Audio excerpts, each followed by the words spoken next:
ಇಷ್ಟು ದೊಡ್ಡ ಚರ್ಚೆ ಆದ್ರೂ ನೀವು ಯಾವ ಒಂದು ತೀರ್ಮಾನಕ್ಕೂ ಬಂದಿಲ್ಲ. 100 ರೂಪಾಯಿ ನೋಟ್ನ ಬ್ಯಾನ್ ಮಾಡಿ 150, 200, 250 ರೂಪಾಯಿನ ನೀವು ಚಲಾವಣೆಗೆ ತಂದ್ರೆ ಆ ಮಾಫಿಯಾ ಗುಂಪಿನವರು ಮಾಡ್ತಿರೋ ಕೆಲಸಗಳು ನಿಂತೋಗುತ್ತೆ. ಈ ದೇಶದಲ್ಲಿರೋ ಬ್ಲಾಕ್ ಮನಿ ಕೂಡ ತನಗೆ ತಾನೇ ಹೊರಗಡೆ ಬರುತ್ತೆ. ಅದು ನೀವ್ ಹೇಳಿದಷ್ಟು ಸುಲಭ ಅಲ್ಲ. ಚಲಾವಣೆಯಲ್ಲಿರೋ ನೋಟ್ಗಳನ್ನ ಇದ್ದಕ್ಕಿದ್ದಾಗೆ ಬ್ಯಾನ್ ಮಾಡಿದ್ರೆ ಕಷ್ಟ ಆಗುತ್ತೆ.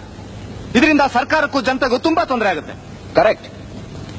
ಕೋಟಾ ನೋಟಿನ ದೊರೆಗಳು ನಮ್ಮ ದೇಶನ ಕೊಂಡ್ಕೊಂಡು ಬೇರೆಯವ್ರಿಗೆ ಮಾರಿದಾಗ ಅವ್ರ ಗುಲಾಮರಾಗಿ ನಾವು ಬದುಕ್ತೀವಿ ನೋಡಿ, ಅದು ನಿಮಗೆ ತುಂಬಾ ಹಿತವಾಗಿರುತ್ತೆ ಅಲ್ಲ? ಅದನ್ನ ತಡೆಯೋದು ನಿಮ್ ಜವಾಬ್ದಾರಿ. ಜವಾಬ್ದಾರಿ? ಬೇರೆಯವ್ರ ಮೇಲೆ ಜವಾಬ್ದಾರಿ ಹೊರಿಸುತ್ತಾನೆ ನಮ್ಮ ಸರ್ಕಾರದ ನೀತಿ. ಮಿಸ್ಟರ್ ವಿಷ್ಣು, ಈ ತರಹ ಆಧಾರವಾದ ಆರೋಪಗಳನ್ನ ಕಂಡೋರ್ ಮೇಲೆ ಹೊರಿಸಿ ನಿಮ್ಮ ಬಲಹೀನತೆ ಮುಚ್ಚಲು ಪ್ರಯತ್ನ ಮಾಡಬೇಡಿ. ಇದು ನಿಮ್ಮ ರಾಜ್ಯಕ್ಕೆ ಸಂಬಂಧಪಟ್ಟ ಸಮಸ್ಯೆ, ಇದನ್ನ ರಾಷ್ಟ್ರ ಸಮಸ್ಯೆ ಮಾಡಬೇಡಿ. ಏನ್ ಸರ್ ನೀವು ಹೇಳ್ತಿರೋದು? ನಾವು ನಮ್ಮ ದೇಶ ಅನ್ನೋದನ್ನ ಬಿಟ್ಟು ನಮ್ಮ ರಾಜ್ಯ ನಿಮ್ಮ ರಾಜ್ಯ ಅಂತ ಹೇಳೋದಂತಾನೆ ನೀವು ಕಲ್ತಿರೋದು. ಅದಕ್ಕೆ ನಮ್ಮ ದೇಶ ಹೀಗಾಗಿರೋದು. ಓಕೆ, ನೀವು 100 ರೂಪಾಯಿ ನೋಟನ್ನ ಬ್ಯಾನ್ ಮಾಡಬಾರ್ದು, ಈ ನಕಲಿ ನೋಟಿನ ಸಮಸ್ಯೆ ಬೆಂಗಳೂರು ಪೊಲೀಸ್ನವರ ಸಮಸ್ಯೆ ಅಂತ ತಾನೇ ಹೇಳ್ತಿರೋದು. It's all right.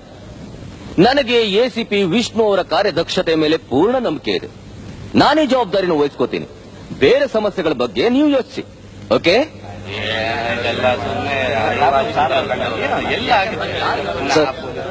Sir, please. Mafia ಗುಂಪಿನವ್ರ ಮೇಲೆ ಬೆಂಗಳೂರು ಪೊಲೀಸ್ನವರ ಒತ್ತಡ ತುಂಬಾ ಜಾಸ್ತಿ ಇದೆ ಸರ್.